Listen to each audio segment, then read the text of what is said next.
Leşimizni başlayımız hürmetli vatandaş ehli vakat nima? Çesağı. 2019 yılının 7. ayının 25. günü haftaga Perşembe. Endiki mavzumunda hürmetli vatandaş. Şanganda zo'ravonlik voqealari davomli kuchaymoqda. Yershar vaqt gazeti ismini atab zamonimizning jasuslari dedi mavzuli xabar 7. ayning 25. kuni Dovitor beti e'lon qilindi. Xabar bunday boshlandi. Bir necha haftadan beri o'tkazib bir ishga qarshi namoyishining vaziyati Şanganda yani o'rlashga boshladi. Burmulandi ve aldırgı nişandan burulup gitti. Dastlabda qonun doirasida tez yo'l bilan elib berilgan namoyish borgan sari radikallashib, bir qancha qator zo'ravonlik harakatlarga yuzlandi. Bu xabarni Jungo'ning Dovitor beti yozyapti. Juma vatandosh shu xabar qilyapti. Men Dovitor beti sizlarga talaqatan tanishtirdim. Shu Dovitor betining xabari. Harekatlar yuz berdi. Beijing vaqti 7. ayının 25. günü Jungo'dan alaqadar matbuot yer shahri vaqt gazeti maqol e'lon qilib bunday ko'rsatdi. Şanganda bir turkum ozdirish xarakterli zamonaviylashgan josuslar o'tirib chiqdi. Maqolada bunday ko'rsatildi. Şanganda radikal kuchlar namoyishni borgan sari radikallashtirdi. Cumhuriyet'ten meydanı göz karıştı mı? Gayr kuşlarının ardışı barğan sıra aşkarınışkı başladı. Bunda ardışı Şangan cemiyetinde evzeyleşki başlaganlığı bir türken casuslarının masışıp hareket kılganlığından ayrı kararlı olmaydı. Cumhuriyet'ten peyli buzulup otandı değil mi? Dikkat kılın vatandaşa. Maqolda Li Jiyingning va Li Jumin qatorliq demokratlarning ismligi tilga elinib, ularni jasuslarning vakili deb ko'rsatildi. Maqolada bunday ko'rsatildi. Amerika bilan Jungoning strategik elish jiddilashishga boshladi. Washington bor kuchini ish qilib, Beijingga besim ishlatadigan har xil pishonni ishga soldi.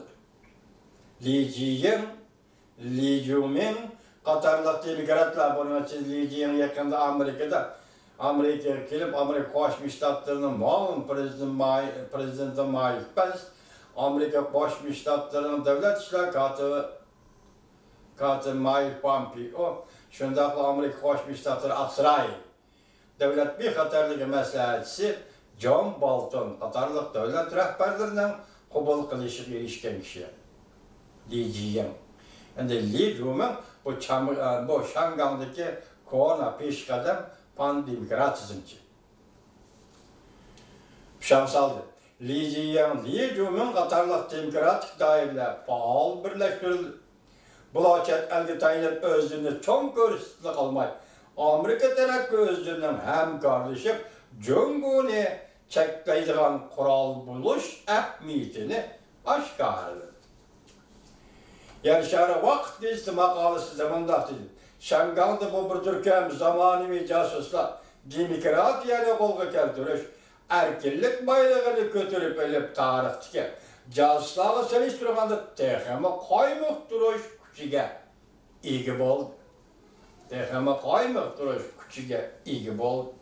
Ular g'arb kuchlari bilan Jungoning bosh ko'tarishini birlikda cheklash ittifoqi tashkilladi. Buni Beijing Yershar vaqt gazeti yozyapti vatandosh.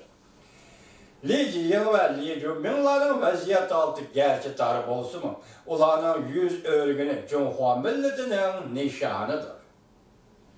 Şangani Amerika Jungo erishishning yangi qiziq nuqtasiga aylantirish. Diqqat et. Şangani Amerika Jungo erishishning yangi qiziq nuqtasiga aylantirish.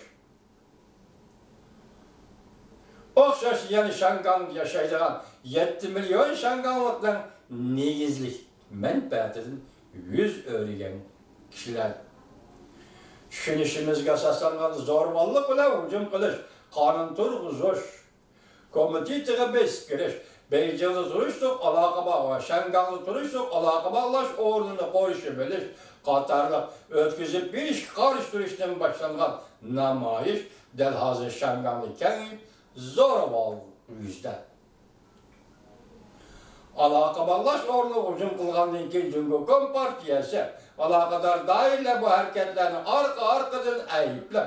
23. günü Cumhuriyet Tashqi İşler Ministerligi'nin bayanatçısı Huachingil muş iş doğrusu da g'arb devletlerinden Şangan işleriga kol salğanlığını ayıpladı. Hazır Qaraganda 23, 24, 25 bugünkü 3 gün hazır bu vaziyet ciddileşip batıdı vatandaş. Huachingil mundaq dedi. Yakında matbuatla aşkarlanan bazı ahvallardan qaraganda Şanganda yüz bergen zo'ravonlik voqealarning kaynida chet el kuchlarning boshqurganligini, planlaganligini, hatto tashkillagan alomatlarini ko'rib olg'ili bo'ldi. O'tganda bayonotda sizlarga yetkazdik vatandoshlar, mayli takrorlab o'tdim. Yer shari vaqt gazeti maqolasi yana mundaq deydi.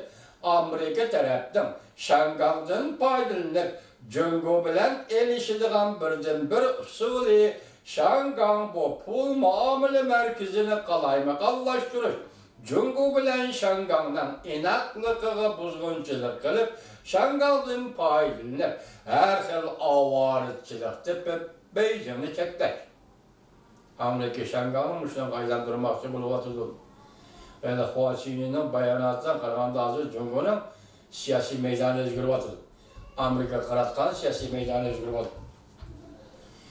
Bundan boshqa Jungo Shenhua 24 kuni Şangan ishlariga, Jungoning ichki ishlariga aralashadigan siyosiy qarakolni tezlik bilan yig'ishtirib ol.